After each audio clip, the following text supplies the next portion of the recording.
Hello and welcome to Living Proof, the Isaac Newton Institute podcast. My name is Dan Aspel and I'm your host. In this episode, myself and I&I Deputy Director Christy Marr are joined by both Don Zagier and Silke Zagier.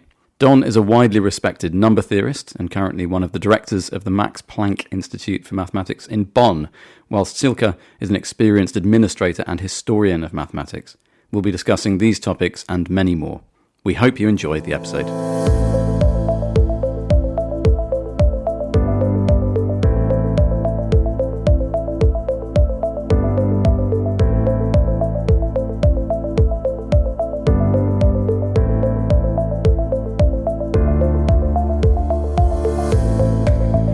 So welcome to a new episode of Living Proof. Today Christy Marr and I are joined by Don Zagier and Silke Zagier. And I've chosen to say it Zagier. You were pointing out to me, Don, earlier that it doesn't matter how I pronounce it because you're very easygoing. Everything is correct. I know at least 8 different pronunciations in different countries and I'm used to them all by now. Wonderful. So we are fortunate that you are both here and you share the same surname because you are husband and wife, and that's going to be an interesting topic to discuss amongst others. But I think we should maybe mention the reason why Don and Silke are here in the first place, Christy, which is that Don has been involved in 2 different programmes this summer at I&I. Absolutely, 2 this summer, 1 a few years ago actually, in fact shortly after I started at the Institute, but now 2 this summer, consecutive programmes. Yes, well, it wasn't quite planned that way. I've been at the Institute many times over the years in different programs. The last one was indeed about 3 years ago. Just before COVID, we had a happy time. Silke was also with me. We went back to Germany and everything came to a halt. And now I was planning to come to the second of the 2 programs on bridges to number theory in August. But then I was told that the continuation of the one I was at 3 years ago was still going. And could I come at least to the tail end and see my old friends and maybe give one talk? So it was a very odd visit. It was 1 week of one program and 1 month of another. But they kindly permitted us to do that. Wonderful. Wonderful. And before we get into more details about the maths, it's interesting to note, am I right in saying that the 2 of you typically travel together when academic demands require you to? Do you typically join Don on his travels, Silke? Half of the time. Usually when the trip takes more than a week. Under a week I'm not accompanying. That's too hectic for me. Yeah. Too much hassle, yeah. And I'm presuming that, like a lot of academics, there has been a lot of travel throughout your lives until this point. That's right. A huge amount. Well, until COVID, of course. And then for 2 years there wasn't. We also have family. Well, I have a sister and her 2 daughters and their partners in London, and we have a son and his family in Houston, so that's non-academic traveling as well. And for years I went almost every year to Japan, and so maybe every other year, so that was regular. And within Europe we're always traveling. Yeah, that's wonderful. And it's really nice that, as you say, Silke, over a week you're able to join, because it's difficult, whatever your career, when one of the partners is away for any great length of time. It takes away from the reason you married in the first place to a degree, I imagine. So has that always been a pleasure for you to accompany Don on his travels? Yeah, and to discuss the events and what one has learned during the day, that is always a pleasure. The evening and the meal and after meal also, we just discuss what happened, and if we don't have this, it is much stiffer and the whole stay feels much cooler. Yeah. But you mentioned with careers, Silke had a career, well, since 2, but she was the scientific organizer of the Max Planck Institute for Mathematics, which is the German equivalent in some sense, although it's smaller in size and in budget than the Newton Institute. And she did that for, 30 years. Actually, the institute wasn't that old. She had done it for the predecessor institute that led to that one. But at some point, I've always had 2 jobs in Germany, and now in Germany and in Italy. I had a job in France, and in those months Silke couldn't come with me because of her career. And so she actually took early retirement. She stopped 2 years earlier, and that's now 15 years ago. So for the last many years, And now I'm retired also, so there's been no problem traveling to Together. the same place, and Yeah. in particular the time in France, the time in Italy, we're always together. We actually have an apartment in Italy and love it in Trieste. We'll be going there in a couple of months, so we have a double life. There's a wonderful advert for lives in academia, I have to say. It sounds very satisfying and enriching as well, that amount of travel. And I mean, essentially the travel is to meet people as well. Well, Yeah. it's not quite typical of academia. I mean, we have, as I say, I've always, since I was very young, had 2 jobs simultaneously in 2 countries. So one was always Germany, one was for 12 years Germany and America, then Germany and Holland, then Germany and France, Paris, and now Germany and Trieste. So, and nobody else does that. So that's not typical of academia. It's more hectic than a normal lifestyle, but it's a lot more fun. So. Having 2 offices in 2 different places is quite challenging, but when they're in different continents, that's particularly challenging. Well, I don't have one in England, and the rest of Europe is still on one continent. Oh, in the US? Oh, I don't when know. you're In in the the US, US. we're just a family. I have no office. Oh, there. I see. That's just a family. But England, I'm not quite sure if it's still the same continent, but certainly Germany and Italy. We'll certainly have it as the same continent. Now, something that I love is, so you have been interviewed so many times, Don, about your work and the amazing mathematics you have done.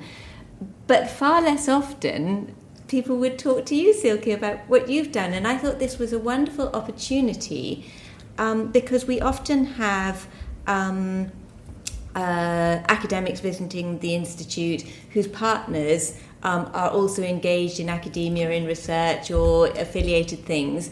And I thought this was a lovely opportunity for us to talk a little bit about what you have done with your time while Don has been at the Institute. So what you've engaged in Cambridge. And I wondered whether you might talk about that a little bit. I was very surprised that I could accompany Don and do my own work at the same time. I'm busy studying the history of mathematics in East Asia, Far East Asia, mainly Japan, and many centuries ago, so from the 16th century to the 18th or so. And it happens that the libraries that are offering most material for studying or simply reading and enjoying are here in Cambridge, namely, above all, naturally, the University Library. It's just incredible how many books they have in all fields, and it's apart from that, very beautiful and very well organized. You get help from the librarians you couldn't imagine elsewhere. They devote so much time to answer the tiniest questions you have and are very friendly. And another library that not many people know of is the Joseph Needham Library. Joseph Needham was the man who brought the notion of China to the world, and he also he was a fantastic explorer and of all fields, especially how they developed in China, and the library is full. Above all, from books that he himself wrote, or he did many excursions to China and the Far East, and there are books over on the whole Far East continent and the relations between the nations there, and also about Japan and early Japan. There I could find really good literature there, and again, the librarian was fantastic. Helped with everything that I got stuck, and also copied things for me, and it was really a pleasure. So to do my own work here and to enjoy Cambridge, which I think I don't have to picture Cambridge to our listeners, but it's a wonderful city and still full of the old spirit, that one is friendly and helpful and particular in detail, in small events, and the beauty of the buildings I don't have to picture because everybody knows them, but it's really a pleasure to be here. Well, I'm so happy to hear that, and it's just it's wonderful for us to hear that the partners of our participants are able to really make good use of their time here and really benefit from all the positives that are in this university. And I think that's just something that I know anecdotally from many others, and I just thought, oh my goodness, now is my time to actually talk about this on this podcast series. So yes, it's really wonderful to hear that, and we can't take any credit because we didn't deliberately empower you to do that. But what a use of your time! That is really wonderful. That double value that we're receiving from welcoming the two of you here and housing, etc. That's really tremendous. I think you. You need not hesitate to bring small children with you even, because the area of Cambridge and around is full of well, but it's not our personal experience. We didn't have any to bring. Yeah, but I see them every day. Yes, but that's but one must not hesitate. There is lots of space for them to amuse themselves. And I love that you've mentioned that, because actually that's something that we work hard with for our participants as well, to make it easy. So we're talking about what you've done for yourself, but in fact a side conversation is actually what we've done for so many others, and funding nursery places for little E's, helping find school places for older children, so, and family friendly accommodation. So although it's not pertinent to your visit, actually it's really pertinent to what we do at the Institute, and it's a message that we're always trying to get out there. So actually you made my job easier. Yes, thank you very much for that. Don, if I could embarrass you slightly, when I spoke to both of the sets of organisers of the programmes you've been associated with this summer, I can't describe how effusive they were about you being here and how proud they were that you were speaking and taking part in their programmes. This is how I'm going to embarrass you. Would you be able to explain how you earned your reputation? And no, there's nothing embarrassing. I just kept getting older and older, and now I'm almost 72. And then people look up to you because you're still there.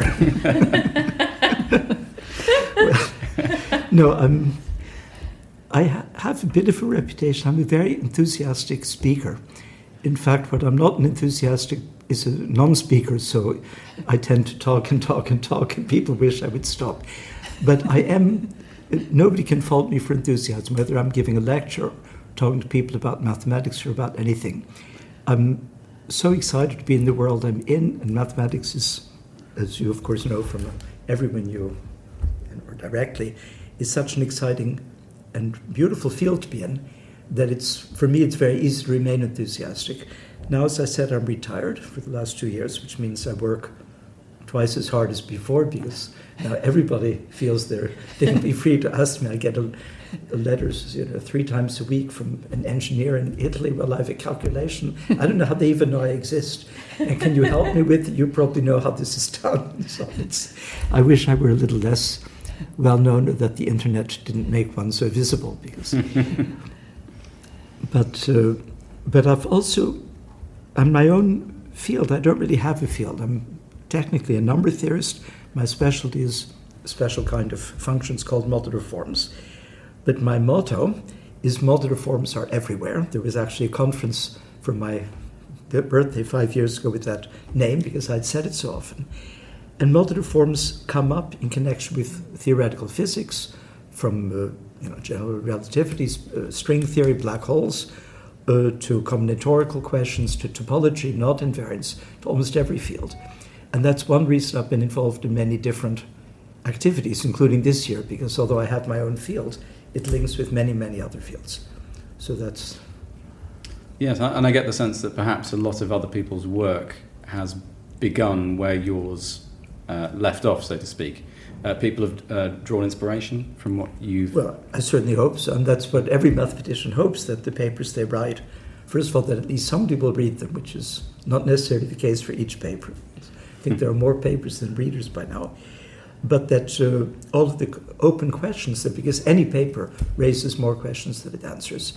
And indeed, several things I've done have continued in fields that I didn't necessarily expect or that I suspected, like I mentioned knot theory, which is part of topology. It's the last place you'd expect something like modular forms or black holes. That was a complete surprise, and has now become a major interaction for me and for other people.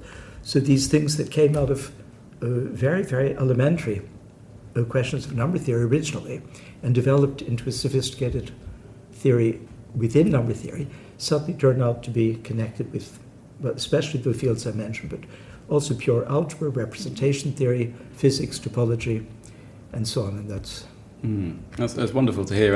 And also, of course, your visit has coincided, not necessarily coincidentally, with us returning to something more like a pre-pandemic atmosphere here at the Institute. So one of the two programs you've been working with was postponed by the pandemic. The other was perhaps delayed. I don't know, it wasn't truncated, was it, the second one? Both were somehow, they were... Yes. Both so one were was split. One was split, exactly. It was curtailed and then resumed, which was the one which is why you were here 3 years ago, and then continuing on seamlessly the programme Yes, continued. but the other was merely postponed. It wasn't Correct. cut in half, exactly. So, and from my point of view, taking photos in the seminar room, for example, it's the same as it always has been. We have as many people in there as there are unfortunately, seats. you have more people in there because some were postponed. There actually have been, instead of 2 activities, there have been 4 running simultaneously, which meant that we're partly in the Newton and partly at the Miller Institute.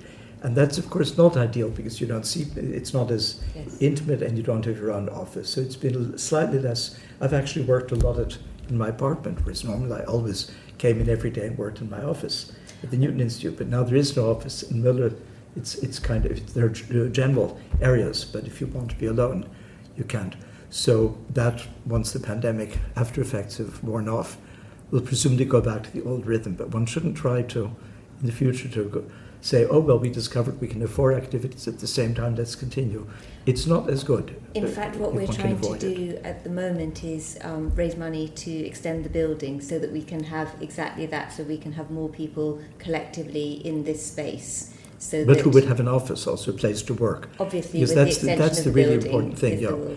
So, because that, when you go to a foreign country and you want to work, everybody, of course, has their computer and their notepads, and in that sense, they can work anywhere.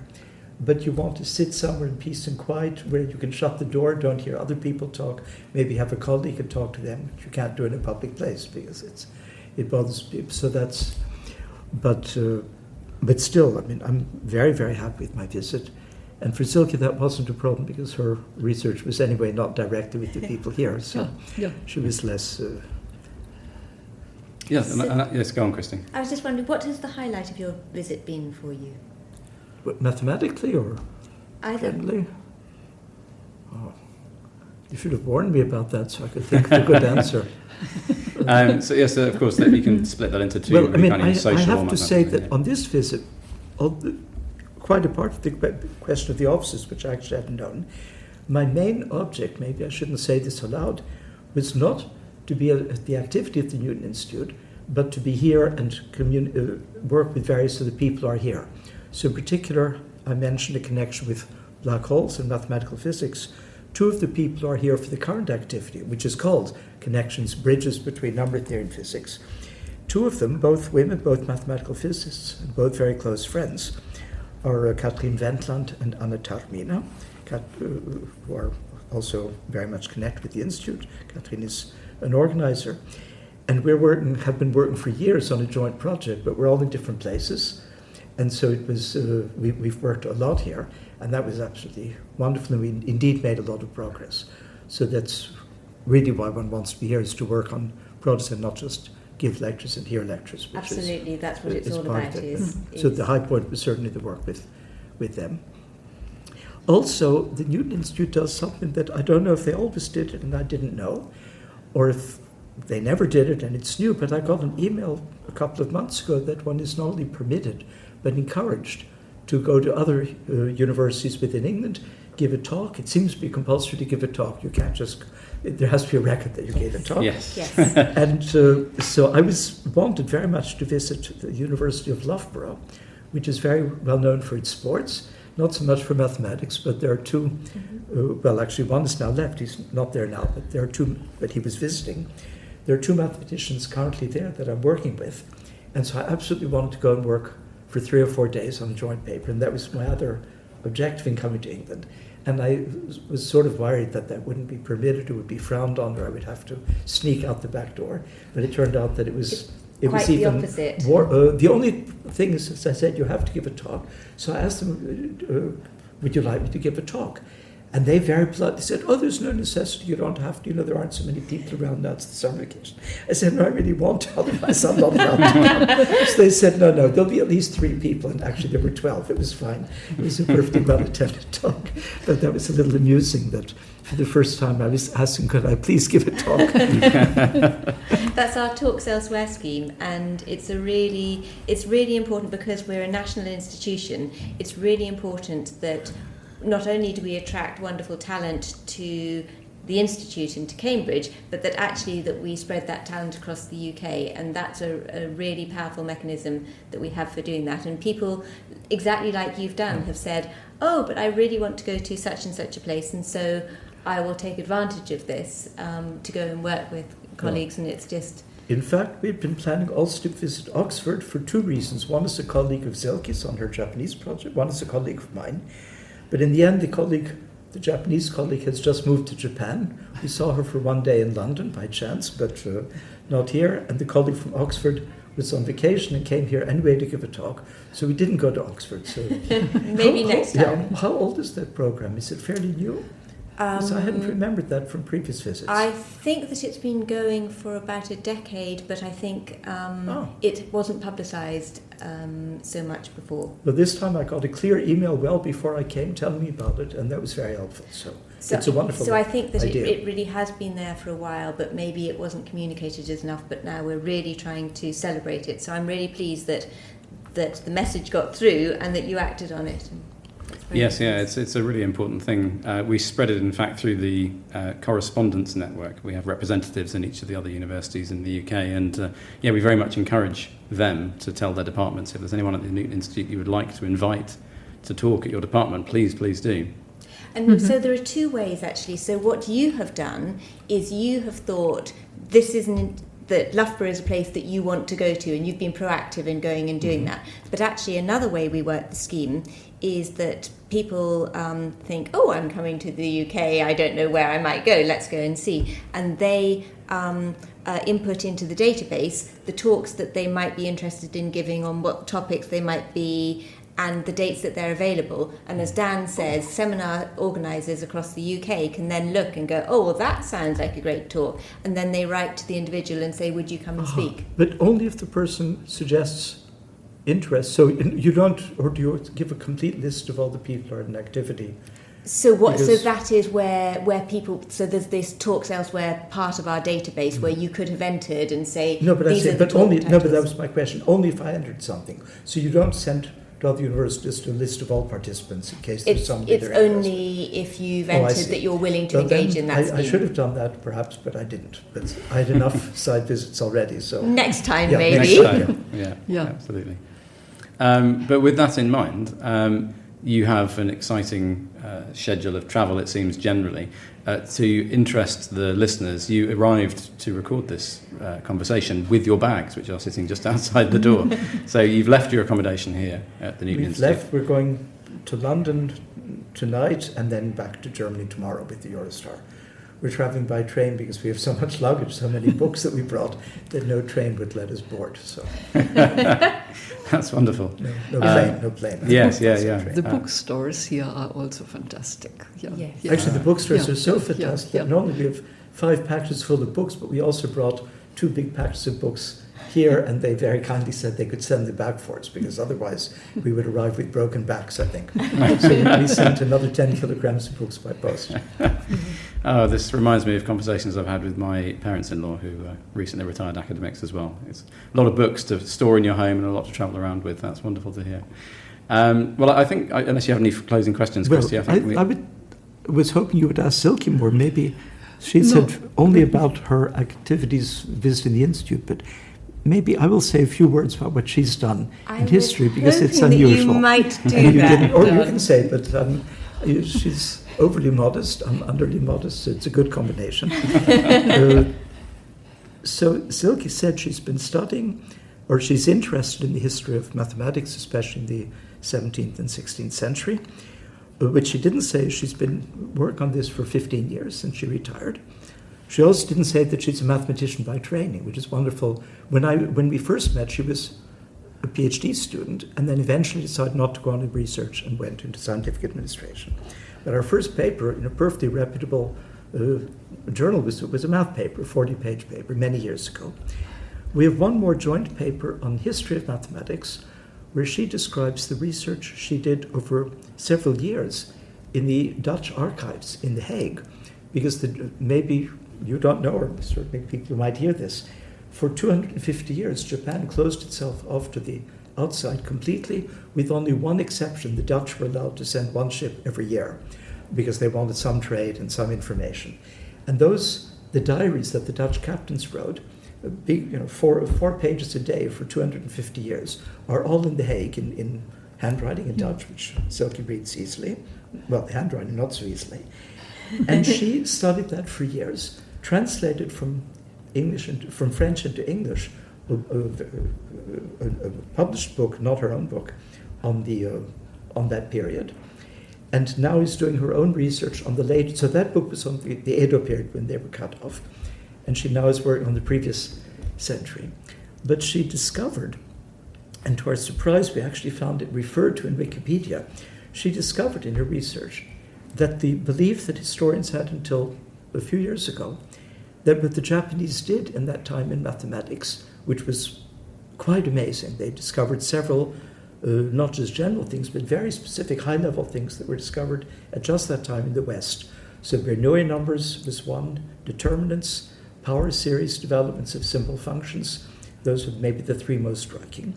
And in the books on history, even by Japanese historians, there was a sentence, Seiki and Takebe, the 2 great people of that period, made these achievements presumably with hints from the Dutch. And that was a completely racist statement. It was based on nothing. Nobody gave any sources. But the general idea, even by Japanese historians, how could these isolated people have come up with the same ideas as some of the most brilliant mathematicians of Europe? And Silke didn't particularly believe that, nor did I, or at least wanted to find out. And in her research, she found every possible conversation that there could have been between the Dutch and there were very few, but they could have even possibly discussed such things. And we thought completely firmly established that there had not been any hints from the Dutch. And she wrote that in our joint article, in her part of our joint article, which we thought nobody would read because we're not, that was a joint article, we're both not known as historians. And we found out 2 months ago, to our surprise, that in Wikipedia it's listed. It is now realized, thanks to the research of Annick Horryuchi, who was her mentor, and Silke Zagier, now I say it the German way, it is now realized that this was not the case. So that was a big success. And her present studies are trying to see more in that direction, and how certainly Japan did not influence the West in mathematics, that's inconceivable. But whether there was any other, to what extent they were able to communicate about what they had done. And basically the answer in a nutshell is they couldn't communicate. What they did was done so differently that it's only 200 years later, that with hindsight, well, 350 years later in some cases, that we can see it was the same mathematics, but done so differently, presented so differently, that even if they had talked in great detail, they probably wouldn't have realized they'd found the same things. So it's a really exciting thing. And by the way, an idea that arose while we were here, and that several people are very enthusiastic about, we're hoping sometime that there will be, and maybe we even will be involved in co-organizing, a small activity in the Newton Institute on the history of mathematics. So these rather exciting things. Well, I can't believe that I was going to stop our conversation, because that has all been absolutely fascinating. Very exciting. By the way, that was the high point that I couldn't think of before, was finding out that might be a possibility, and that various people that I've talked to, well, starting with Ulrike Tillman, but several others, also in Loughborough, yes. Sarah Lombardo, who's also very close to the Institute and to the programs. With several other people, we're very enthusiastic about the idea, so maybe that will I'm really happen hoping someday. that that's going to come about. I think it will. Absolutely, yeah. So mindful of your travel arrangements to London and your forthcoming lunch engagement as well prior to that, I think we should stop there. But thank you both so much for sharing with us details about your visit and things. It's been really appreciated. And of course, it's been a joy having you both around the Institute. And we'll certainly be back probably even next year, or otherwise in 2 years. We certainly plan to come back with some frequency now that it's possible again and that we both have so many contacts here. Wonderful. Wonderful. Well, thank you very much for your time. Thank you for your help and reception. That was really lovely here. Yeah.